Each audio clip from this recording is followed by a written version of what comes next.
Hello दोस्तों, तो आज का हमारा टॉपिक जो है वो है ब्रोचिंग। देखिए, ब्रोचिंग ऑपरेशन हमारे पास अलग से मशीन आती है ब्रोचिंग की। ब्रोचिंग हमारे पास मोस्टली जो यूज़ होता है कि वेज बनाने के लिए, स्लॉट्स बनाने के लिए, इसके लिए यूज़ करते हैं। तो हमारे पास किस तरह से हम एक एनिमेशन या एक एक्चुअल वीडियो से समझ लेते हैं ताकि इजी रहे इसको समझना। तो ब्रोचिंग पहले हम प्रोसेस समझ लेते हैं, आगे बाद में चलेंगे। तो यहाँ पे आ जाते हैं हमारे पास। देखिए, वर्टिकल ब्रोचिंग मशीन है। यहाँ पे देखिए, ये देखेंगे तो ये हमारे पास है वर्टिकल ब्रोचिंग मशीन। इसमें हमारे पास किस तरह से करेंगे ब्रोचिंग, दो तरह की होती है, एक पुश और एक होती है पुल। यहां पे हमारे पास जो है वो है पुश टाइप। ये देखिए, पुश कर रहे हैं इस तरह से। यहां पे ये होता है ब्रोच इसका। और इसमें क्या क्या बन सकता है, ये बड़ी अच्छी चीज आपको लगेगी कि क्या क्या बन सकता है मेरे भाई। वो चीज देखिए अभी एक बार, ठीक है, इसकी शेप वगैरह क्या क्या बन सकती है। तो हमारे पास इस तरह से आएगा। तो ये देखिए, इस तरह की शेप काटनी लेथ में कट सकती है क्या? आप लेथ में काटना चाहो, आप शेपर में काटना चाहो, नहीं कर सकती। ऐसी मशीन हमारी इस तरह का कटिंग कर ही नहीं सकते। इस तरह की कटिंग करने के लिए हमें ब्रोचिंग करनी पड़ती है। तो कोई भी किसी भी तरह का हमें सिर्फ ब्रोच वैसा तैयार करना है। अगर ब्रोच ऐसा तैयार है तो हम क्या कर सकते हैं, ब्रोचिंग एक्शन से हम उसको यूज कर सकते हैं। ब्रोच बहुत तरह के आते हैं। ये है हमारे पास, देखिए, पुश टाइप।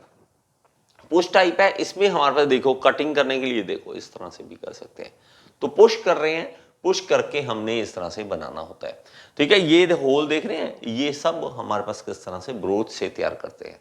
तो यहाँ पे हमारे पास एक छोटा सा काम करके दिखा देंगे ताकि हमारे पास ब्रोचिंग किस तरह से हो सकती है वो हमारे पास देखा है। हाइड्रोलिकली ऑपरेटेड है, हाइड्रोलिक ऑपरेटेड है। और यहाँ पे हमारे पास सबसे पहले आ जाता है यहाँ पे ब्रोचिंग ऑपरेशन का पुश टाइप। तो ये देखिए, ये है हमारे पास। अब इसने क्या किया, यहां लगा के ब्रोच, इसके ऊपर ऑयल लगा दिया।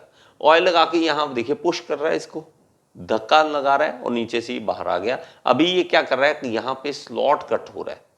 जैसे जैसे ये धीरे धीरे धीरे धीरे करता जाएगा तो कट जो है स्लॉट बढ़ता जाएगा, स्लॉट बढ़ता जाएगा और हमारा काम भाई साहब हो जाएगा। तो इसको हम ब्रोच बोल देते हैं। सिंपल समझ आ गया, ब्रोचिंग इसे कहते हैं मेरे भाई। ठीक है, तो धीरे धीरे हम कटिंग करते हैं इसके अंदर।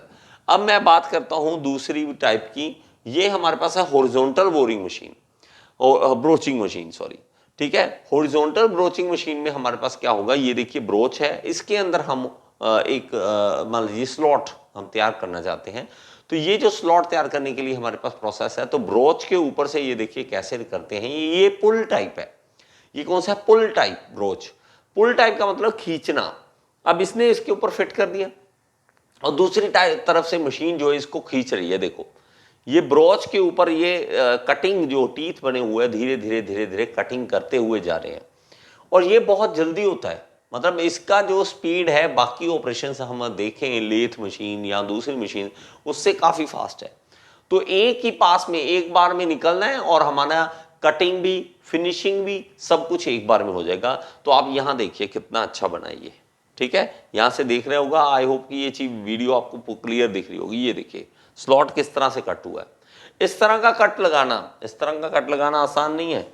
आप किसी और मशीन पे इमेजिन भी नहीं कर सकते कि किस तरह से करें। तो इंटरनली ब्रोच हम यूज कर सकते हैं, एक्सटर्नली यूज कर सकते हैं। दो तरह से, पुश टाइप हो सकता है, पुल टाइप हो सकता है, कंटिन्यूस टाइप भी हो सकता है। अब इस वीडियो में देखिए हमारे पास ये जो ब्रोचिंग ऑपरेशन हो रही है वो किस तरह से है। ये पुल टाइप, ये भी हमारे पास क्या है, पुल टाइप ऑपरेशन है। तो ये देखिए ब्रोचिंग किस तरह से मशीन ब्रोचिंग करती है। तो ये देखिए ब्रोच, और ये लगातार फ्लूइड इसके ऊपर डालना पड़ता है। भाई इतना गर्म हो जाएगा, ऊपर फ्लूइड डालोगे तभी तो सही तरह से कटिंग होगा। तो ये हो गया, ये पूरा फुल इसके अंदर से गया। और ये देखिए इंटरनल कटिंग किस तरह से हुई। और इस तरह का आप आम वे से अगर बनाना चाहो तो सोचिए किस तरह से बनेगा और कितनी मेहनत है। ये देखिए कितना खूबसूरत कटिंग हुआ ये, और ये ब्रोचिंग मशीन से पॉसिबल है। ओके, मेन बात खतरनाक कि फिनिशिंग भाई, और फिनिशिंग इतनी अच्छी मिलेगी आपको कि इसमें प्रॉब्लम कभी नहीं, ये नहीं है। ये देखिए फिटिंग देखिए, वाह क्या बात है। और ये देखिए फिटिंग इस तरह से जबरदस्त होती है। तो इसलिए ये ब्रोचिंग मशीन स्पेशल हो जाती है, इसको पढ़ना बहुत ज़्यादा ज़रूरी हो जाता है। इसके ऊपर कई कंपनीज जो हैं, बड़ी बड़ी कंपनीज में ये ब्रोचिंग मशीन बहुत ज़्यादा यूज़ होती है। ओके, तो अब आ जाते हैं थोड़ा सा थ्योरी पार्ट पे। तो थ्योरी पार्ट में भी समझ लेते हैं कि ब्रोचिंग हमारे पास क्या होती है। ओके, तो यहाँ पे सबसे पहले इंट्रोडक्शन देख लें कि ब्रोचिंग हमें किसको कहते हैं। Broaching is the method of removing metal. क्या है? मेथड है मेटल को रिमूव करने का बाय पुशिंग और पुलिंग, या दबाने या खींचने से अ कटिंग टूल कॉल्ड ब्रोच। एक कटिंग टूल जिसका नाम ब्रोच है, उसको यहाँ दबाने से या खींचने से मेटल रिमूव करने की प्रोसेस है। Which has successfully higher cutting edges in a fixed path. ये सक्सेसफुली हायर एजेस क्या है कि आपके पास शेप जो है ना, आप देखोगे ब्रोच की लगातार बढ़ती जाएगी। आपके पास क्या होगा कि ये जो हमारे पास ये लगा लीजिए, ये हमारे पास कटिंग टीथ जो हैं इसके बड़े होते जाते हैं, लगातार इसके बड़े होते जाएंगे इस तरह से। देखिए, तो आपके पास जो कटिंग टीथ है इस तरह धीरे धीरे धीरे धीरे बड़े होते जाएंगे। तो भाई, तो पहले धीरे से कटिंग, थोड़ी सी कटिंग, फिर बड़ी कटिंग, फिर बड़ी कटिंग, इस तरह से धीरे धीरे कट लगते जाता है। तो आपके इसको कहते हैं सक्सेसफुल। तो हमारे पास क्या है कि सक्सेसिव, तो इसको कहते हैं successive higher cutting edges in a fixed path, इसको सक्सेसिव कहते हैं। ठीक है, each tooth removes a pre determined amount of material. तो पहले से ही हमें पता है कि इतना रिमूव करेगा ये मटेरियल, उतना रिमूव करेगा। Okay, the job is completed in one stroke of the machine. एक ही बार में काम खत्म, काम कटिंग हो जाता है एक ही बार में। ये सबसे ज्यादा मेन बात है। Okay, the last tooth of the cutting tool conforming to the desired shape of the finishing surface. तो लास्ट टूल होगा, लास्ट जो हमारे पास टीथ होगा, वो फाइनल हमारे पास जो शेप हम देना चाहते हैं वैसी शेप बन जाएगी। So broaching in is an efficient process because of roughening and finishing operation can be done in single pass। इसलिए बहुत ही अच्छा माना गया है कि एक ही बार में हमारा फिनिशिंग भी हो जाता है, हमारा कटिंग भी हो जाता है, रफिंग ऑपरेशन, फिनिशिंग ऑपरेशन एक ही बार में हो जाता है। Surfaces finished by broaching may be flat or contoured and may be either internal or external। कहता है सरफेस फिनिश आप जो कर रहे हो वो चाहे आप प्लेन सरफेस पे करो, इंटरनल करो, एक्सटर्नल करो, और किसी भी तरह की शेप करो, आप कर सकते हो इसके। The metal removal is up to 6 mm, 6 mm तक कर सकते हैं, with an accuracy of ±0.013 mm। तो लिख लो प्लीज इसको, आप कितने mm तक कट कर सकते हो? 6 mm तक कट कर सकते हो, और इसकी एक्यूरेसी ±013 तक आप हो सकती है।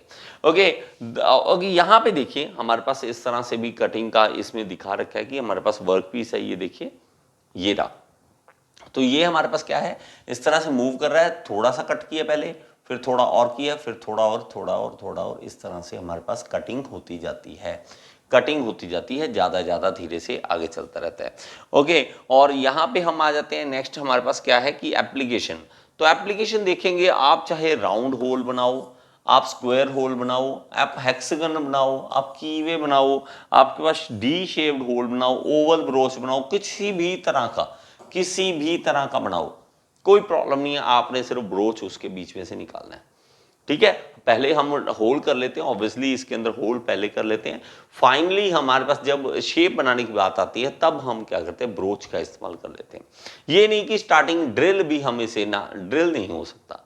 ये मेन बात है कि आप कहोगे कि सर ड्रिल भी, ड्रिल नहीं होता, आपको ड्रिल पहले करना है।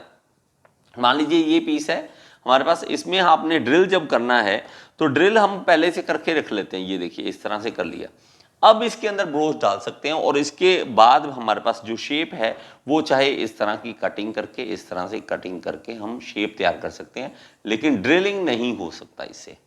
ठीक है, ड्रिलिंग आपको पहले ही करके रखना पड़ेगा। ओके, नेक्स्ट चलते हैं। हमारे पास देखिए इस तरह की शेप, ये शेप, ये शेप, कैसी मर्जी शेप बनाते रहो, नो वरीज, कोई प्रॉब्लम नहीं। एडवांटेजेस लिख लीजिए प्लीज इसको, बहुत ही इंपॉर्टेंट है। Both roughing and finishing operation are completed in one pass. एक ही बार में काम होता है, बार बार आपको बता चुका हूं। Any form that can be reproduced on broaching tool can be machine by the broaching process. जो भी हमारे पास मशीन, ब्रोचिंग टूल हमारे पास हो सकता है, हम बना सकते हैं, किसी भी तरह का शेप बना सकते हैं। ठीक है, The operation of broaching is simple and there exists a possibility of automating the process. हाँ ये भी है, सिंपल है और इवन ऑटोमेशन कर सकते हैं कि हमें बंदे की जरूरत नहीं है, बस रखो अपने आप मशीन काम करती रहेगी, आपको टेंशन नहीं की जरूरत. Rate of production is high, rate of production high है, जल्दी काम होता है. Because of the actual cutting time is a matter of few seconds only. तो एक्चुअल कटिंग टाइम है बहुत कम है, फ्यू सेकंड में आपका काम हो जाता है. ठीक है. Broaches have exceptionally long life since each tooth of the broach passes through over and work only once per pass. कहता है कि हमारे पास इसकी लाइफ बड़ी अच्छी है. क्यों? क्योंकि आपका टूल जैसे मान लो सिंगल पॉइंट कटिंग टूल था हमारे पास, शेपर में लगा लो, आप लेथ में लगा लो, एक ही पॉइंट है, एज उसी को बार बार रगड़ी जा रहे हैं भाई, उसकी लाइफ तो अपने आप खत्म होगी. यहां एक बार जो टूल में कितने टीथ हैं देखो, एक टीथ ने एक ही बार निकलना है, पूरे बार में देखो एक कटिंग कर गया, लेकिन एक ही बार चला आगे वाला टीथ. सोचो पहले वाला टीथ जो है, पहले वाला स्टार्टिंग में जो टीथ था, ये मान लीजिए इस तरह से था, इस तरह से मान लेते हैं. ठीक है, इस तरह से कोई टीथ मान लेते हैं. अब ये जो टीथ है ये एक ही बार में निकला, आगे वाले की बारी आ गई, इसकी बारी आ गई, फिर इसकी बारी आ गई. ये तो तब तक ठंडा हो जाएगा, तो गर्म नहीं हुआ ज्यादा, और इवन बार बार इसकी घिसाई नहीं हो रही, तो भाई सही है, ये तो फायदेमंद है ये. इसलिए लिमिटेशन देख लें, लिमिटेशन बहुत ही मेन क्या कमियां है. Tooling cost is very high. ये प्रॉब्लम है कि टूलिंग कॉस्ट, टूल बनाने की कॉस्ट बड़ी हाई पड़ती है. ठीक है. Hence, broaching process is adopted only those places where mass production is required. तो जहां मास प्रोडक्शन रिक्वायर्ड है वहीं पर हम यूज करते हैं. ये ऐसा नहीं होता कि सर ब्रोचिंग में एमसीक्यू किस तरह के, ये इसी में से उठा लेंगे लाइन कि ब्रोचिंग हम कहाँ यूज कर सकते हैं, छोटे कामों के लिए या बड़े कामों के लिए या मास प्रोडक्शन के लिए. हम कहते हैं मास प्रोडक्शन के लिए. अगर आपने लेक्चर सही से सुना ही नहीं, आपने सही से नोट्स बनाए नहीं, तो भाई साहब कहाँ से हम ऑब्जेक्टिव टाइप का आंसर दे देंगे. सुनते जाओ, समझते जाओ, लिखते जाओ. The process of broaching is not recommended for removal of large amount of stock. बड़े बड़े मोटे मोटे कट लगाने वो नहीं लगाते. ठीक है, बड़ी आपने कटिंग करनी है वो पॉसिबल नहीं है यहाँ पे ब्रोचिंग पे. ठीक है. Surface to be broach should not have any obstruction. Surface के अंदर जहां पे ब्रोचिंग करनी है वहां ये नहीं है कि आपका मान लीजिए इस तरह से ब्रोच करना है, आपने इसके अंदर ब्रोच करना है, ब्रोचिंग करनी है, तो रास्ते में ये नहीं है कि आपका एक बार कट आया, फिर बड़ा हो गया साइज, फिर छोटा होगा. उसने भाई लगातार प्लेन करते जाना है, उसने नहीं देखना कि ऊपर नीचे कर दिया ना, उसने तो कटिंग करनी है, थ्रू आउट कटिंग करते जाना है. Okay. The broaching tool is made for a particular job only, can not be easily adopted for a range of application. तो पर्टिकुलर एक स्पेशल जॉब के लिए स्पेशल टूल हमें बनाना पड़ेगा. ठीक है. अगर हमें शेप जैसी बनानी, हमारे पास टूल भी वैसा ही चाहिए. अगर आपकी shape change, tool change. Okay. Workpiece to be broached should be rigid and strong to withstand heavy tool force. तो जो टूल का फोर्स पड़ रहा है उसको भी बर्दाश्त करने की क्षमता हो वर्कपीस में. वर्कपीस आपका हल्का है, आप कॉपर का मटेरियल आपके पास और हल्का मटेरियल है ना, उसकी चद्दर पतली है, तो भाई उसके ऊपर टूल डालो, पता लगे कॉपर की प्लेट ही मुड़ गई, तो हम वहां नहीं यूज कर सकते. रिजिड होना चाहिए, विथस्टैंड करना चाहिए फोर्स, ऐसे वर्कपीस पे ही हम यूज कर सकते हैं. अब आ जाते हैं टाइप ऑफ ब्रोचेस. तो ब्रोचेस के according to their of operation, operation के अकॉर्डिंग दो है, तीन है हमारे पास. यहाँ पे यह इसको कहते हैं पुश, पुल और स्टेशनरी. पुश, पुल और स्टेशनरी. मतलब पुश कर सकते हैं, पुल कर सकते हैं, या वो रुका रहे टूल, नीचे से वर्कपीस चलता रहे. ओके. ये भी मैं समझाऊंगा. According to the kind of operation, operation किस तरह का, इंटरनल हो सकता है, एक्सटर्नल हो सकता है. According to their shape, solid है, इंसर्टेड टूथ है, बिल्ट अप और रिप्लेसेबल. तो सॉलिड है हमारे पास, इंसर्टेड मतलब टूथ हमारे पास, टूथ जो है उसके ऊपर अलग से बिट लगाएं, अलग से हमारा मटेरियल हो, या रिप्लेसेबल हो कि उसका टूल को हमें टीथ जो है रिप्लेस कर सकते हैं, नहीं लग सके. ओके.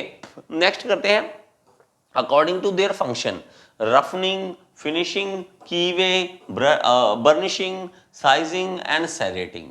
तो ये सब कुछ हमारे पास रफिंग भी हो सकता है, फिनिशिंग हो सकता है, की वजह से सब कुछ बन सकता है।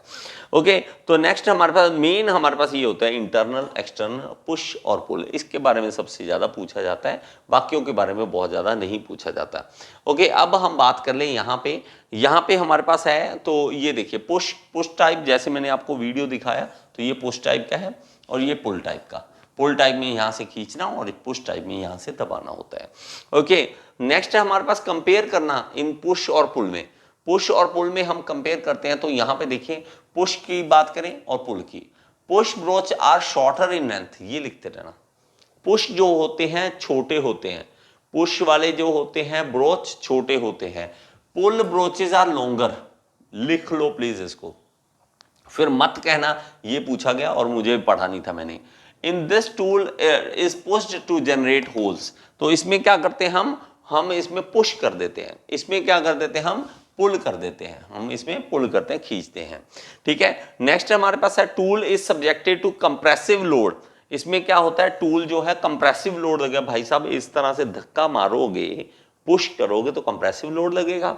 इसमें हमारे पास टेंसाइल होगा, खींचोगे टेंसाइल होगा, दबाओगे कंप्रेसिव होगा। Material removal rate is less, इसमें लेस रिमूवल होता है और इसमें रिमूवल हाई होता है सिंगल पास में।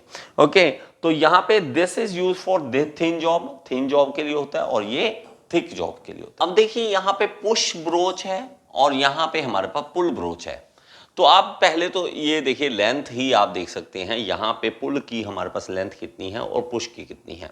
ठीक है, जैसे कि मैंने आपको पहले भी बताया, यहाँ पे जो हमने डिफरेंस किया था पुश ब्रोच का, पुश हमारे पास कैसे था, हमारे पास यहाँ पे शॉर्टर और पुल क्या है लॉन्गर। तो मैंने ये पहले ही आपको बताया, तो इसलिए ये जो चीज़ है हमारे पास, ये देखिए पुल जो है लॉन्गर है, पुश हमारे पास शॉर्टर है। आप ये लेंथ इस तरह से भी देख सकते हैं, क्योंकि इन पुल में क्या होता है एक्स्ट्रा पार्ट्स होते हैं जहाँ पे हमें पकड़ के उसको खींचना भी होता है। तो यहाँ पे दबाना होता है, धक्का मारना होता है, तो यहाँ पकड़ने की जरूरत नहीं है। ओके, तो हम देखते हैं यहाँ पे, तो इसमें हमारे पास अलग अलग नाम है, प्लीज उसको याद कर लीजिए। ये हमारे पास जो होता है ये एंड, इसको पुल एंड बोल देते हैं। क्या बोल देते हैं, पुल एंड। और ये जो यहां से यहां तक की लेंथ है इसको हम कह देते हैं शैंक लेंथ, शैंक लेंथ। और ये वाले जो टूल होते हैं यहाँ हाफ तक के, यहाँ तक एक ये लगा लीजिए ऑलमोस्ट हाफ के पास, ये देखिए ये वाला पार्ट, इसको रफिंग टीथ बोल देते हैं, रफ टीथ होते हैं। ओके, यहाँ पे सेमी फिनिशिंग टीथ होते हैं, यहाँ पे सेमी फिनिशिंग होते हैं और ये फिनिशिंग टीथ। अब आप देखें कि हमारे पास पहले कौन सा बाद में कौन सा। भाई साहब हमें क्या करना होता है, पुल, इसको यहां से पकड़ के खींचना है, तो सबसे पहले रफिंग होगी ऑब्वियसली, फिर सेमी फिनिशिंग होगी और फिर फिनिशिंग हो जाएगी। तो हमें इस तरह से पकड़ के इसको खींचना है। तो ये हमारे पास कटिंग टीथ होते हैं, ये सारे, ये यहां तक जो है ये कटिंग टीथ है, ये देखो ये यहां से यहां, ये कटिंग टीथ है। कटिंग टीथ में दो आ रहा है, रफिंग और सेमी फिनिशिंग। और फिनिशिंग वाले को कटिंग नहीं बोल रहा, वो फिनिशिंग की फिनिशिंग कर रहे हैं हम, यहाँ पे फिनिशिंग हमारे पास आ रही है। और यहाँ पे इसका नाम जो है ये देखिए ये वाला, इसको बोलते हैं फ्रंट पायलट और इस वाले पॉइंट को कहते हैं रियर पायलट। ठीक है, पायलट जैसे जहाज उठाता है वही तो लेके जा रहा है उसको, तो ये पायलट है, इसको लेके जा रहा है, गाइड कर रहा है कि चलो इधर चलो। ठीक है, और ये रियर पायलट है, पीछे बैठा है। ठीक है, रियल पायलट यहाँ पे है। तो ये हमारे पास है, ये कौन सा है, पुल ब्रोच। पुश ब्रोच में सेम हमारे पास ऑलमोस्ट, लेकिन ये वाला पार्ट जो है ये शैंक लेंथ, ये बड़ी इतना सारा कुछ नहीं होता। पुश ब्रोच इस तरह से, और मोस्टली इसके में से क्वेश्चन पूछे जाते हैं। Okay, types of broaching machine हमारे पास देख लें, बहुत अलग अलग तरह की आती है हमारे पास। तो ये डिपेंड करता है अलग अलग क्लासिफिकेशन कैसे, direction of broach movement, broach की मूवमेंट कैसी है, हॉरिजॉन्टल है, वर्टिकल है, रोटरी ब्रोचिंग मशीन है, स्पेशल कंटिन्यूस ब्रोचिंग मशीन है, ये अलग अलग है। और नेक्स्ट है सरफेस टू बी मशीन, कैसा सरफेस मशीन करना चाहते हैं, इंटरनली करना चाहते हो या एक्सटर्नली करना चाहते हो। और सरफेस ब्रोचिंग मशीन भी यहाँ पे होती है। मेथड ऑफ ड्राइव, किस तरह से आप इसको चला रहे हो, आप हाइड्रोलिकली चला रहे हो, आप इलेक्ट्रोकेमिकल, हमारे पास इलेक्ट्रोमैकेनिकल से चला रहे हो, या मैकेनिकल और स्क्रू एंड नट से ड्राइव से चला रहे हो। तो मोस्टली हमारे पास हाइड्रोलिक ड्राइव वाला ही चलता है। मोस्टली, ठीक है, ये हाइड्रोलिक वाला ही हमारे पास होता है। हॉरिजॉन्टल ब्रोचिंग मशीन की बात कर लें, जैसे मैंने आपको वीडियो में दिखाया था, हॉरिजॉन्टल ब्रोचिंग मशीन किस तरह से होती है कि हमारे पास यहाँ पे ब्रोच है और इस तरह से ये पुल एंड है, यहाँ से पुल हेड है, यहाँ से खींचा जाता है और जॉब हमारी यहाँ रखी जाती है और इसके ऊपर से हमारे पास यूज़ किया जाता है इस ब्रोच को। तो हमारे पास इसमें देखें तो horizontal broaching machine are also known as universal broaching machine. अब भाई साहब बनाने को इस तरह से एमसीक्यू बन सकता है, which broaching machine is called as universal broaching machine. Pull type है, पुश टाइप है, हॉरिजॉन्टल ब्रोचिंग कौन सा है, तो जो भी पूछा जाए इसमें से पूछा जा सकता है, because they are capable of performing a wide range of operations. ठीक है, इसलिए हम इसको यूनिवर्सल कहते हैं क्योंकि बहुत सारे ऑपरेशन ये कर सकती है।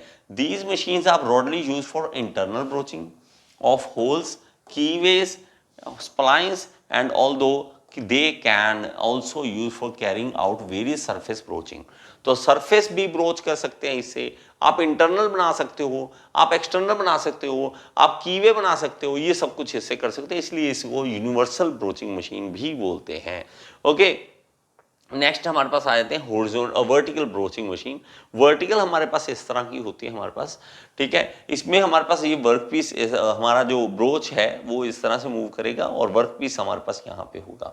ओके, तो ये हम थोड़ा सा पढ़ लें, जो मेन लाइन है इसकी, वो vertical broaching machine can be pull और पुल डाउन, पुल अप और पुल डाउन, ठीक है, पुल अप हो सकता है, pull down, push down type with pull type commonly use. तो हमारे पास क्या होता है, पुल अप है, पुल डाउन है या पुश डाउन है, तीन तरह का है हमारे पास। पुल अप खींचना ऊपर, पुल डाउन हमारे नीचे से ऐसे खींचना, या इसको दबाना, धक्का देना, ठीक है। तो ये हमारे पास रहता है, these are high production machine tools in which many broaches can be operated simultaneously. तो ये हाई प्रोडक्शन रेट हमारे पास इस तरह से निकल सकता है इसके कारण। ओके, इसमें मेनली यही बातें पूछी जाती हैं। यहाँ पे आ जाते हैं सरफेस ब्रोचिंग मशीन। सरफेस क्या है कि हमारा सरफेस के ऊपर ही हमने ब्रोच करना है उसको, तो ये surface broaching machine is relatively simple since the broach can be continuous held and then it will carry out only reciprocating action. तो ये हमारे पास किस तरह से होता है, ये मशीन देख लो पहले, नहीं तो आपको समझ नहीं आएगा। ये कुछ इस तरह का है मेरे भाई, यहाँ पे हम दिखाते हैं कंटिन्यूस, जैसा कंटिन्यूस वाला है वैसा ही हमारे पास है। यहाँ पे इसकी ना यार मैं कोशिश करता हूँ कोई वीडियो ढूंढ के लाता हूँ, कोई ज़्यादा क्लैरिटी नहीं है यहाँ पे, ठीक है, यहाँ पे बहुत ज़्यादा क्लैरिटी नहीं है। ये हमारे पास क्या है कि सरफेस ब्रोच करना होता है, जब हमें कि सरफेस को ब्रोचिंग करनी है, ऊपर सरफेस पे ब्रोचिंग करनी है, तब हम इसका यूज़ करते हैं। यहाँ हमारे पास ये देखें तो वर्टिकल वाला भी है, वर्टिकल वाला भी हम क्या कर सकते हैं, ये देखिए सरफेस है हमारा, वर्क पीस है, इसका ये वाला सरफेस हम ब्रोच करना चाहते हैं, तो ये देखिए सामने वाला सरफेस ब्रोचिंग कर सकते हैं हम इसे। तो सरफेस जब हमें ब्रोचिंग करना होता है, कंटिन्यूस ब्रोचिंग मशीन की बात करें तो भाई लगातार चलता रहे, ये नहीं कि एक बार काम किया रुक गया, अगला पीस लाओ, अगला पीस लाओ, अनलोड करो, लोड करो, नहीं, कंटिन्यूसली चल रहा है, कंटिन्यूसली चल रहा है। और ये किस तरह से चलता है, ये कुछ इस तरह से मेरे भाई, बड़ा जबरदस्त सिंपल सा, कि इन्होंने ब्रोच जो है वो हमारा टूल यहाँ पे ऊपर रख दिया, ये ब्रोच ऊपर रख दिया, ठीक है, इसको पकड़ लिया इधर उधर से, और नीचे हमारे पास क्या है, बेल्ट चल रही है, कन्वेयर बेल्ट, ऊपर हमने वर्क पीस रख दिए, मतलब पकड़े होंगे, ऐसे तो नहीं, ऊपर रख दिए ढीले से, ऊपर पकड़े हुए हैं, और जब ये निकलेगा तो ब्रोचिंग होते होते जा रहा है पीस, ब्रोचिंग होते हुए पीस जा रहा है, मतलब पीस जो है ब्रोचिंग हो रहा है, तो ये इसकी डायरेक्शन ऑफ मोशन जो है वो इस तरफ शो की है, तो हम इस तरह से देख लेते हैं, ये जा रहा है यहाँ से ब्रोचिंग करते हुए और ये पीस वर्क पीस उतर गया, ठीक है। इस तरह से ब्रोचिंग हमारे पास होती जा रही है और वर्क पीस जा रहा है, तो वर्क पीस नए आते रहेंगे, ब्रोचिंग होती जाएगी, चलता जाएगा, ब्रोच हमारा वहीं रुका हुआ है, बस नीचे से आ रहे हैं, वर्क पीस अपने आप कट करते हुए जा रहे हैं। ये और ज़्यादा मास प्रोडक्शन हमारे पास कर सकता है, क्योंकि इसमें ये नहीं है कि पहले हमने टूल खींचा, फिर नया लगाया वर्क पीस, फिर कितना टाइम लगेगा, यहाँ क्या है, चुपचाप चलने दो बस। ऐसा हमारा काम जो है वो ऑटोमेशन में हमें काम आ सकता है, ठीक है, ऑटोमेशन में हमारे पास काम आ सकता है। तो इस तरह से आप ब्रोचिंग को समझ सकते हैं।